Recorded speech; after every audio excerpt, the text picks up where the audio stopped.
हाय बादशाह। हेलो। मेरा सवाल ये है कि जैसे हर फील्ड में कंपटीशन होता है, जी आर्टिस्ट में भी होता है, जी। आर्ट से आर्ट टकराता है, लेकिन वो स्थिति कब आती है जब अहंकार से अहंकार टकराने लगता है। और ऐसा नहीं, जैसे बशीर बद्र साहब का एक शेर है कि दोस्ती जमकर दुश्मनी जमकर करो, मगर ये गुंजाइश रहे कि जब कभी दोस्त हो जाए तो शर्मिंदा ना हो। तो वो गुंजाइश ही खत्म हो जाए और अहंकार टकराने लग जाए। मैं सिर्फ आपके और हनी सिंह के बारे में नहीं पूछ रहा हूँ, ये जनरली क्यों होता है? होना तो नहीं चाहिए, लेकिन आई थिंक कहीं कहीं लोगों का जीने का तरीका ही होता है। मतलब ये आपकी चॉइस होती है कि आपको अपनी ज़िंदगी कैसे जीनी है। मतलब मेरी चॉइस में तो गुंजाइश है, बट किसी को अहंकार इस चीज़ से सबसे प्यारा होता है। आई थिंक वो जीने का तरीका है। आप इस पे कोई किसी से क्वेश्चन नहीं कर सकते, कोई लॉजिक नहीं है इस चीज़ का। किसी को कोई भी ट्रॉमा हो सकता है या किसी को कोई भी इनसिक्योरिटी हो सकती है। आई थिंक वो अहंकार उस चीज़ का रूप होता है, मुझे ऐसा लगता है कहीं ना कहीं, और वो उसके साथ जीना चाहते हैं, तो इट्स देयर चॉइस।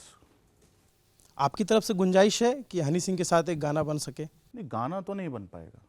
तो ये फिर मुझे गाने बनने के, मैं किंग मेरा बहुत अच्छा दोस्त है, मेरा आज तक उसके साथ गाना नहीं बना। जैसे हम डिप्लोमेसी में एक टर्म यूज़ करते हैं, आइस ब्रेक होता है। मतलब दुनिया ने देखा है कि ट्रंप और किम जोंग एक साथ आ गए, जो एक दूसरी दूरी पे थे, और समय समय की बात होती है, कभी आपका समय कभी उनका समय है। बिल्कुल। और कई बार ऐसा होता है कि कभी किसी का समय ना हो और दोनों लोग मिलकर अपना समय वापस लाना चाहें। जैसे हमने बॉलीवुड में देखा कि जब उनको लगा कि यार थ्रेटेंड है, ये साउथ की फिल्में अच्छा कर रही हैं, तो जिन स्टार्स को हम सोचते थे कि यार ये तो बहुत बड़े एक साथ नहीं आ सकते हैं, और वो बातें करते थे, जब उनसे पूछा जाता था तो वो कहते थे अफोर्ड कर पाओगे, वो भी साथ आए।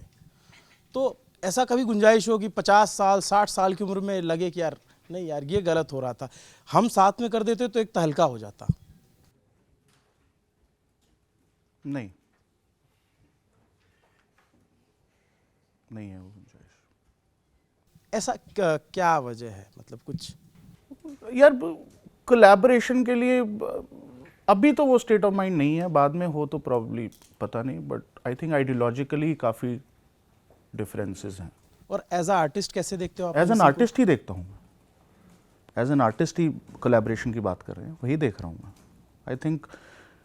आई थिंक जिनकी आप बात कर रहे हो उनका इंटेंट गलत जगह पर है। आप नाम नहीं लेते उनका? हनी की बात कर रहे हो। आई थिंक जितना मैं उनको भांप पाया हूँ, हिज इंटेंट इज इन, उनका इंटेंट है स्टारडम और सेंसेशनलिज्म। मेरा इंटेंट है एक्सीलेंस इन म्यूजिक, तो हमारा इंटेंट अलग है। तो जिस दिन इंटेंट सेम होगा उस दिन हम काम कर लें। इंसान से दिक्कत नहीं है, आर्टिस्ट से है, उस आर्टिस्ट के इंटेंट से है। हाँ, मतलब कोलैबोरेशन के लिए तो यही चाहिए ना, मतलब एक अगर आप एक आर्ट बना रहे हैं तो इंटेंट सेम होना चाहिए। आप समझे ना मैं क्या कह रहा हूँ? मैं समझ रहा हूँ, मैं आपकी बात समझ गए? समझेंगे ही, हमारा काम। पूछो पूछो पूछो पूछो कुछ, अगर आप सेटिस्फाई नहीं हो तो मैं आपको आंसर नहीं मतलब जैसे एक आम दर्शक के नाते ना, जर्नलिस्ट होने के नाते भी नहीं, तो लोगों की बड़ी वो होती है कि यार शाहरुख सलमान एक साथ फिल्म में आते, या फिर जब कभी किसी के बीच टकराव की बात हुई तो लोगों के मन में बड़ी ये चुल होती है, इस तरह की चीज़ें हों। और मैंने ये साउथ की फिल्मों में देखा है कि वहाँ कितने बड़े बड़े स्टार हैं और वो कई सारे एक साथ एक फिल्म में आते हैं और उनको उसी तरीके की ग्रैंड एंट्री, ग्रैंड वैल्यू दिया जाता है। आप चाहते हो हम दोनों को इकट्ठे देखना? एज ए दर्शक तो चाहेंगे। एज अ दर्शक नहीं, ये this is for you to decide. आपका मन करे आओ, नहीं मन करे अपना अलग अलग बनाओ। हाँ वही है ना, मतलब जिस दिन लगेगा कि हाँ इंटेंट सेम है तो आ जाएंगे। मगर बशीर बद्र साहब को याद रखना चाहिए।